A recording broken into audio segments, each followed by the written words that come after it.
чтобы ночи были спокойнее.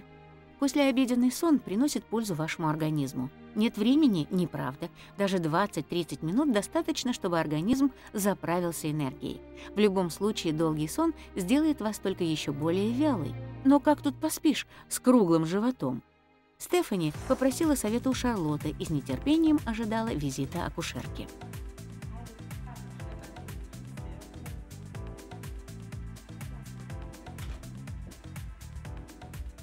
Да, если ты чаще храпишь по ночам из-за беременности, то нужно увлажнить воздух в комнате, либо сушить мокрое белье, либо поставить на батарею тазик с водой.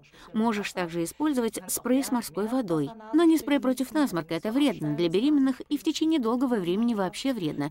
Но есть спрей с морской водой и специальный пластырь для носа. Очень хорошо. Если возникнут судороги икроножных мышц, то нужно сильно вытянуть ногу, просто до невозможного, сильно-сильно, и тянуть за пальцы ноги. Тогда судорога быстро проходит. В течение дня можешь делать гимнастику, то есть ты приподнимаешься на кончиках пальцев и вращаешь стопами. Это превосходная профилактика. Вот немного гимнастики, а также продукты питания с большим содержанием магния или витамины с магнием. Много магния в бананах, например, в абрикосах или миндале. Да, потом ночью ты часто ходишь в туалет? Да, 2-3 раза. Да, достаточно. Вставать 2-3 раза за ночь. Это тренировка организму уже на будущее. Ты пей столько же, сколько раньше, но в течение дня и не слишком много на ночь.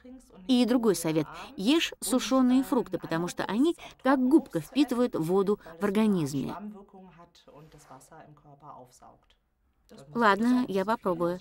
И тогда ночью ты не будешь так часто вставать, чтобы ходить в туалет. И еще даже в течение дня, когда ложишься или сидишь, ноги клади повыше. Если они отекшие, то вода из них немного отойдет еще днем, а не ночью. Если ночью живот вам мешает спать, нет проблем, используйте специальную подушку. С ее помощью вы создадите опору для живота.